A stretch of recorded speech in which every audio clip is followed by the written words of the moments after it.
Assalamualaikum warahmatullahi wabarakatuh. Salam, Om Swastiastu, salam sejahtera untuk kita semua. Malam hari ini 31 Desember tahun 2023, kami akan menyampaikan refleksi akhir tahun 2023. Mengapa harus melaksanakan refleksi? Sesuai artinya, refleksi adalah bergerak mundur untuk merenungkan kembali apa yang sudah terjadi dan dilakukan sebagai kegiatan evaluasi untuk perbaikan ke depan.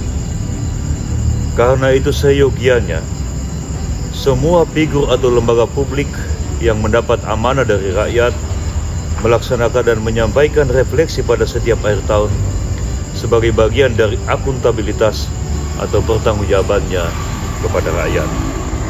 Saya pribadi, setiap tahunnya, baik pada saat menjadi pimpinan DPRD Sulawesi Tenggara maupun dalam kapasitas sebagai Ketua Partai Demokrat Sultra, selalu berusaha menyampaikan refleksi akhir tahun, menyampaikan catatan, pandangan, reflektif yang semoga bisa menjadi bahan perspektif ke depan.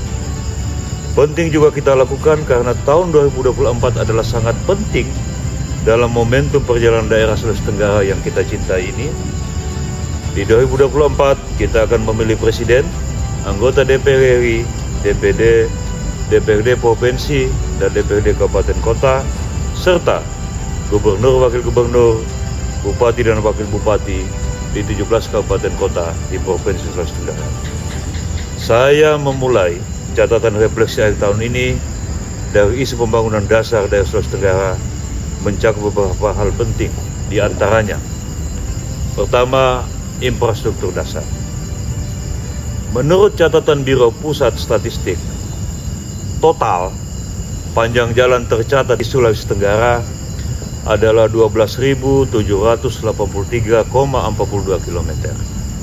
Terdiri dari jalan negara 1.666,40 km, jalan provinsi 1.009,28 km, jalan kabupaten kota 10.107,4 km. Dari total jumlah jalan tersebut, 45% dalam kondisi rusak dan rusak berat. Di infrastruktur jembatan juga terdapat kondisi yang sama. Masih banyak sekali jembatan penyeberangan yang dibutuhkan rakyat tidak tertangani dengan baik. Dibangun apa adanya dan murni atas swadaya rakyat. Di Lalauwiukonda misalnya, daerah yang hanya berjarak kurang lebih 13 km saja dari kantor Gubernur Sultra, rakyat masih memakai jembatan bambu. Begitu juga di daerah-daerah lainnya di Sulawesi Tenggara tercinta. Akibat buruknya infrastruktur jalan dan jembatan telah menelan korban jiwa rakyat kita. Yang tercatat saja, di Amotowo Landono misalnya, satu orang meninggal dunia karena tercebur ke dalam kubangan jalan rusak. Di Desa Ameroho, Kecamatan Tinondo, juga baru saja terjadi 2 orang meninggal dunia karena sementara memperbaiki jembatan yang rusak yang seharusnya menjadi tugas negara. Selain itu, rusaknya jalan juga menurut BPS menjadi kontributor utama meningkatnya kemiskinan yang masih 2 digit di angka 11,27%. Kondisi ini tercipta karena belum diutamakannya jalan dan jembatan menjadi program utama dalam pelaksanaan pembangunan kita. APBD kita yang terbatas itu masih dihambur-hamburkan pembangunan ke dalam proyek-proyek mercusuar yang nirmanfaat, bersifat memorabilia supaya dikatakan membangun.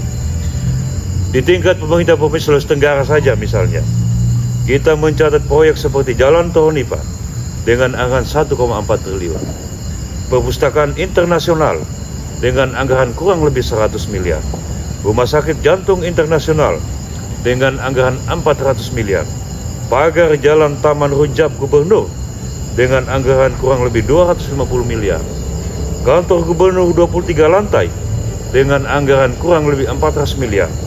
Dari sini saja ada uang rakyat sejumlah kurang lebih 2,6 triliun yang dipakai membangun hal yang belum menjadi kebutuhan utama rakyat Sulawesi Tenggara. Yang kedua, pengelolaan sumber daya alam dan lingkungan hidup kita. Menurut data Kementerian ISDM, Indonesia memiliki tambang nikel seluas 520.887,07 hektar. Dari jumlah tersebut, sekitar 40%-nya atau seluas 198.624,66 hektar terletak di Sulawesi Tenggara dengan cadangan nikel 1,85 miliar ton atau sekitar 55% cadangan nikel terbukti di Indonesia, tersebar di daerah Kabupaten Kolaka Utara, Kolaka, Konawe, Konawe Utara, Konawe Kepulauan, Konawe Selatan, dan Boban. Investasi di sektor PSDAS di Sulawesi Tenggara dalam 5 tahun terakhir semakin meningkat. Dari industri penggalian, pendambangan ke arah pengolahan pemurnian yang tentu saja memiliki peluang-peluang yang lebih baik terhadap pemasukan perekonomian.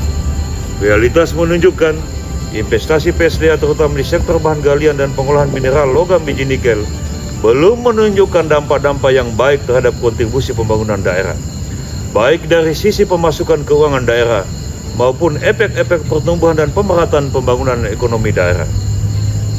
Selain rendahnya kontribusi terhadap keuangan dan perekonomian daerah, investasi PSDA di Sulawesi Tenggara justru menunjukkan ruang korupsi, kolusi dan nepotisme hingga praktek-praktek pelanggaran HAM, ekososial budaya, serta degradasi sumber daya alam dan lingkungan hidup yang berdampak pada semakin menurunnya kualitas dan kapasitas habitat serta keanekaragaman hayati sebagai basis kekayaan alam Sulawesi Tenggara akibat dari eksploitasi berlebihan dan tanpa kendali.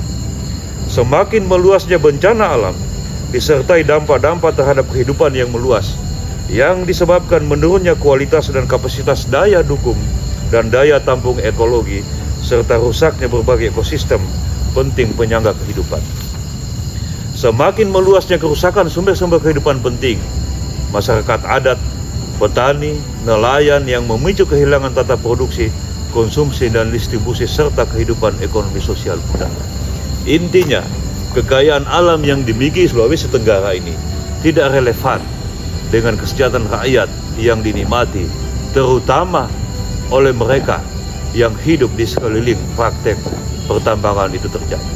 Kita mencatat misalnya bagaimana masyarakat adat Tolaki, masyarakat adat Moronene, masyarakat adat Kabaena yang mereka sejak dari turun-temurun hidup di sekeliling hutan di mana praktek pertambangan itu terjadi masih hidup di bawah taraf garis kemiskinan. Yang ketiga, perlindungan HAM. Dalam beberapa tahun terakhir ini, peristiwa-peristiwa yang bermuara pada perlindungan hak asasi manusia semakin meningkat dalam berbagai ruang kehidupan sosial budaya dan politik, yakni meningkatnya kekerasan fisik dan psikologis dari aparatur negara kepada komunitas masyarakat adat, petani, nelayan, buruh, pemuda, dan mahasiswa dalam upaya mempertahankan, memperjuangkan, dan melindungi klaim atas hak tanah, ekonomi, sosial budaya, dan lingkungannya.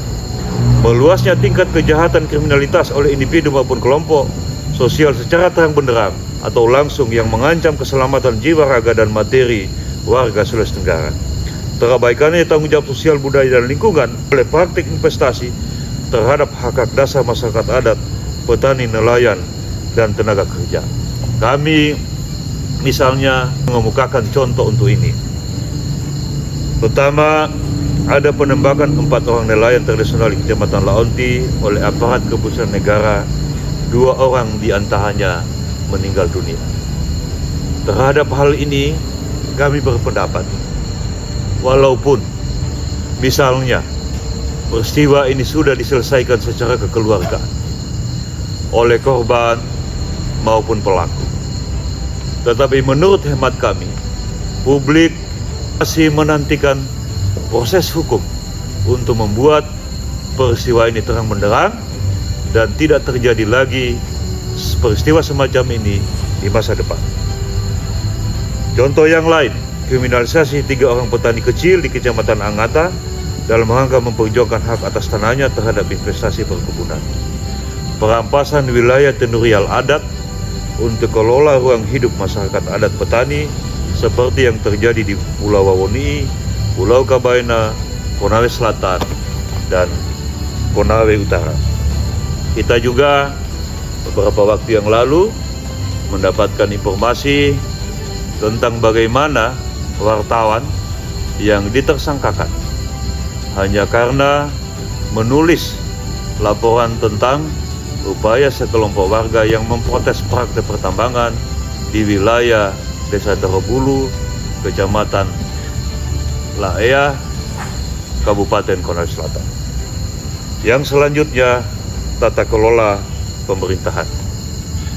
Kita menyaksikan dalam tata kelola pemerintahan kita masih terjadi praktek KKN, pengelolaan anggaran yang tidak ekonomis, efisien, optimal dan menjamin rasa keadilan. Kemudian belum adanya transparansi, belum terpenuhinya prinsip-prinsip good governance, tata kelola pemerintahan yang bersih. Kita misalnya masih menyaksikan bagaimana serampangannya penempatan pejabat, tidak memperhatikan kebutuhan job, tidak memperhatikan pengalaman maupun pemenuhan persyaratan yang dibutuhkan itu. Masih semau gue, like and dislike, didasarkan ada perkawanan dan mengandalkan orang dalam. Selanjutnya, penegakan hukum dan pemberantasan korupsi. Untuk bidang penegakan hukum, kita juga masih menyaksikan bagaimana hukum kita masih tajam ke bawah, tumpul ke atas, tumpul ke kawan, tajam ke lawan. Kita misalnya menyaksikan bagaimana kalau laporan-laporan dari rakyat, dari masyarakat tidak secepatnya diproses, tapi kalau laporan dari perusahaan, dari korporasi, atau dari pemerintah begitu cepat diprioritaskan. Bagaimana misalnya laporan Gubernur Ali Masih pada saat itu dengan proses yang kilat dan cepat, terlapornya mahasiswa langsung ditersangkakan. Padahal yang disuarakan itu adalah kepentingan publik soal rusaknya jalan di Kabupaten Buton Utara yang memang sudah saya saksikan. Kemudian di bidang pemberantasan korupsi, kita melihat bagaimana pemberantasan korupsi masih ditujukan pada kasus-kasus kecil. Misalnya dana desa, kita memberi apresiasi terutama kepada pihak kepolisian. Kita mencatat ada beberapa oknum kepala desa yang dijerat karena kasus korupsi. Walaupun dari segi nilai rata-rata di bawah 1 miliar, namun untuk kasus-kasus besar kita mencatat bagaimana pengusutan dan penanganannya dilaksanakan dengan lambat. Misalnya, publik masih menantikan bagaimana pengusutan kasus kapal pesiar Gubernur Sulawesi Tenggara dengan dugaan korupsi sebanyak 9,2 miliar yang sudah memasuki masa penyelidikan yang cukup lama, tapi hasilnya sampai saat ini belum diketahui oleh publik. Kemudian pelayanan publik. Kita menyaksikan, kita rasakan bagaimana buruknya pelayanan publik di Provinsi Sulawesi Tenggara ini, baik yang dikelola oleh swasta maupun terutama yang dikelola oleh pemerintah.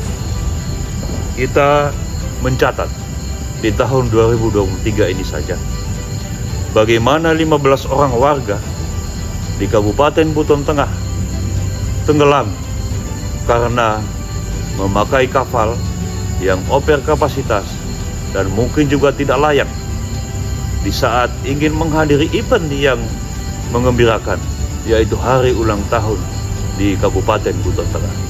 Kita juga banyak mendapatkan keluhan pelayanan di pelabuhan, misalnya di pelabuhan Labuan Amolengo, di pelabuhan Nusantara, maupun di pelabuhan-pelabuhan rakyat lainnya, dikeluhkan mulai dari lamanya kapal sandar, termasuk bagaimana memastikan pemeriksaan medis di atas kapal, kalau ada penumpang kapal yang tiba-tiba terserang penyakit, maupun bentuk-bentuk pelayanan lainnya. Kemudian kita juga masih mendengarkan masih belum cepatnya pengurusan surat-surat mal-mal pelayanan publik belum begitu banyak dan belum berfungsi dengan baik. Di wilayah Kota Kendari, kita juga mencatat keluhan publik bagaimana rasa aman dengan banyaknya dan selalu adanya busur-membusuk di Kota Kendari ini yang juga belum tertangani dengan baik. Yang terakhir, kami juga ingin memberi catatan tentang kesiapan kita menghadapi pemilihan umum tahun 2024. Dari sisi penyelenggaraan, kita mencatat rekrutmen penyelenggara pemilu tahun ini paling tidak memenuhi ekspektasi publik. Mulai dari proses rekrutmen yang tidak transparan, mulai dari tim seleksinya, sampai kemudian adanya keraguan terhadap kredibilitas para penyelenggara pemilu kita. Untuk itu, kita mintakan para penyelenggara pemilu kita yang terbentuk saat ini untuk membuktikan kredibilitasnya, membuktikan kinerjanya dengan menyerahkan pemilu tidak saja luber dan jurdil, tapi terutama bermartabat.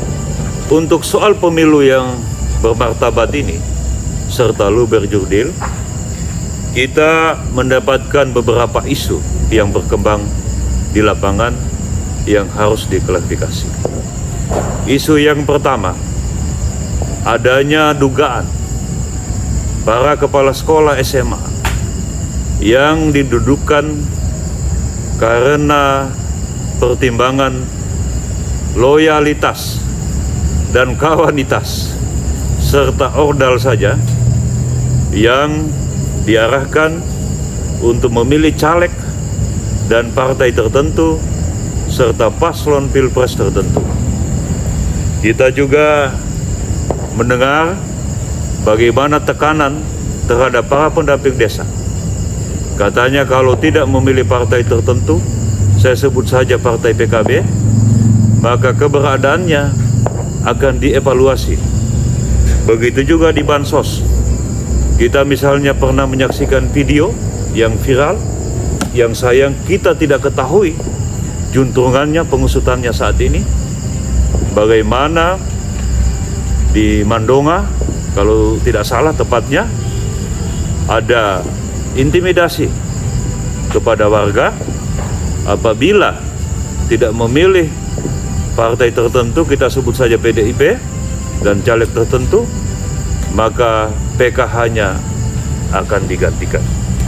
Untuk itu, saya menghimbau, mengingatkan kepada Bapak PJ Gubernur untuk memastikan bagaimana bantuan sosial orang-orang yang bekerja menggunakan anggaran negara dan daerah, APBN, APBD, ya, dipastikan tidak digunakan untuk kepentingan politik tertentu.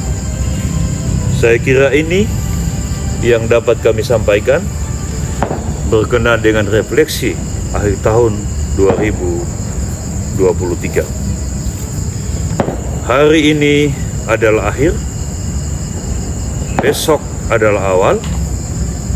Di setiap pergantian tahun, kita memiliki kesempatan untuk menjadi versi yang lebih baik dari diri kita. Selamat tinggal untuk pembelajaran. Selamat datang untuk pertumbuhan. Mari jelajahi tahun baru dengan semangat baru. Assalamualaikum warahmatullahi wabarakatuh. Salam. Om Santi Santi Santi Om.